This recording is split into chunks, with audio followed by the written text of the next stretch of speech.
own to account. Thank you very much. I call the Honourable Paula Bennett. Well, Madam Speaker, what I don't understand about the so-called demotion of Clare Curran and the question that I would like answered is how can it be that her behaviour is acceptable for her to be a minister outside of Cabinet, but not be acceptable for her to be a minister inside of Cabinet? What we've repeatedly heard is that the punishment is proportionate. Yeah? The punishment is proportionate to the crime, is what we heard both the Prime Minister say, and it's certainly what we heard from Minister Curran, kind of giving her sort of context to it. Proportionate for who? Who? Proportionate for Clare Curran. Not actually for the standard that we expect from ministers and we should expect from ministers. We constantly hear that she hasn't met her own high standards, and in fact the Prime Minister said that in the House this very day, that actually her minister did not meet her own standard or indeed the Prime Minister's standards.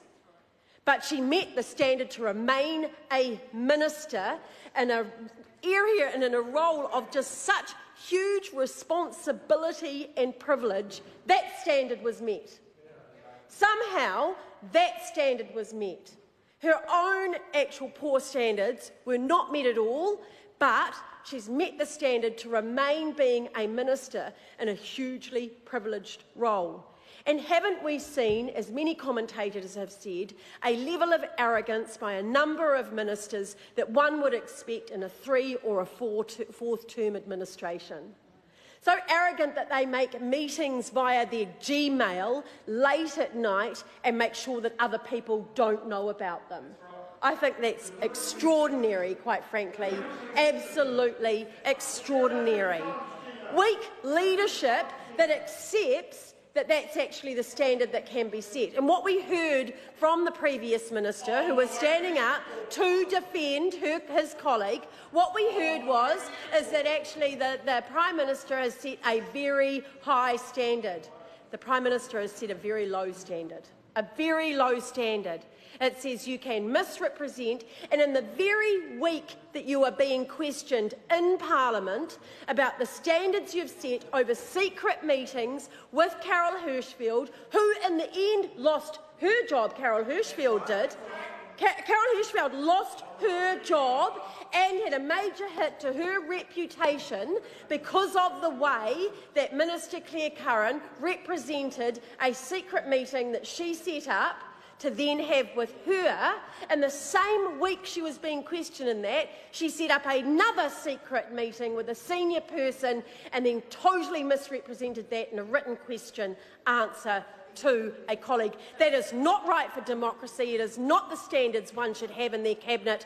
And by accepting that that is the standard that is acceptable, we have a Prime Minister who quite frankly looks like she has no standards herself and weak leadership and not standing up for what is absolutely despicable behaviour. And it is the behaviour and the arrogance from a minister who believes in transparent and open government, by the way, which, I mean, everybody can see the absolute irony of that. So a made-up portfolio that in itself had nothing much behind it. We now have a minister who was perhaps the least open and the least transparent out of any of the, 28 members of the executive, which we could go into another whole speech about how many that is and how utterly ridiculous. By the way, colleagues, she is still a member of that 28 executive.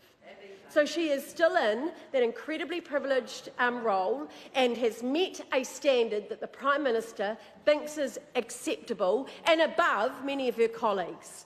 So there must be many of them that are sitting there from that second, third bench and looking at her and thinking, that is the standard that I actually have to meet to get into Cabinet. And she is better than me and has more value to add than I do. And you can see people like Michael Wood getting really, really antsy about it. The member's own colleague, Derek Ball, must be sitting there thinking, really? So if Clare Curran's the standard of excellence that this Prime Minister wants as part of her executive, then I'm not up to that standard or better, and that's somehow acceptable. I just want to go back through this because this is really important. In the very week that she was being questioned and challenged about a meeting that she did not tell the truth about for Carol Hirschfeld, who ended up losing her job, it was somehow acceptable for her to organise a secret meeting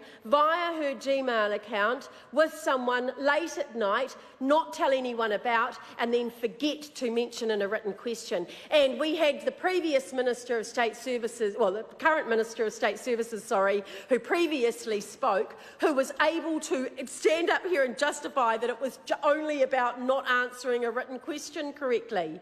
And yet we all know that that is not the standard of excellence that one should expect from the privileged position of being a minister in a government, and I think it's despicable.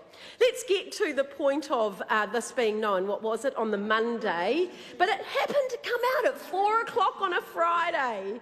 So into that great void of let's hope it's lost in the... But you make an interesting point, Nick Smith, how open and transparent is it to actually drop something at 4 o'clock on a Friday and hope that it gets lost in the weekend sport that this country gets pretty obsessed with, and for good reason, because it's often more interesting than politics. But anyway, to trope and drop it into that kind of void that everyone knows is sort of between 4 and 6 o'clock on a Friday, and it might get ignored. So knowing it since Monday, this happened, by the way, for any poor person that's actually out there watching this, it happened in February, and we then had 2 weeks ago when it was acceptable for the Prime Minister herself to drop this at 4 o'clock, and then has the audacity to turn around and lecture us about openness and transparency and kindness. And that's a standard that's been set in this current government, and it's one that won't be acceptable to New Zealanders and is certainly not acceptable to the opposition. And we're seeing it in the behaviour of other ministers, quite frankly, and that's embarrassing. We might be in opposition, but actually we'd quite like to be proud of our country and proud of the work that's going on. We've now, of course, got very serious questions going on about with the Minister and with Mika Whaitiri, and she must be sitting there going, well, that's the standard that's been set. And I just saw a colleague get vaguely demoted, and that kind of arrogance and that kind of behaviour, I tell you what, in the previous 2 or 3 Prime Ministers, I will put it, including Bill English and John Key and Hon Clarke, none of that would have been acceptable. Absolutely none of it would have been acceptable. What would have happened is we would have had a Prime Minister that looked those 2 ministers in the eye and said, tell me exactly what happened.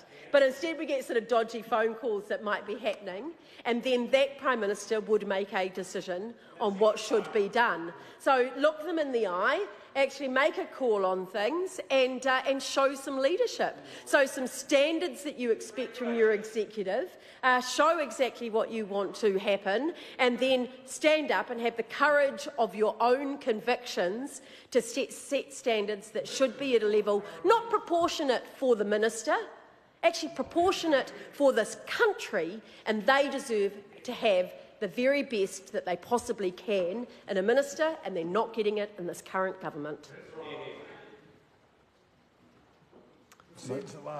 Madam Speaker. Greg O'Connor. Madam Speaker, before me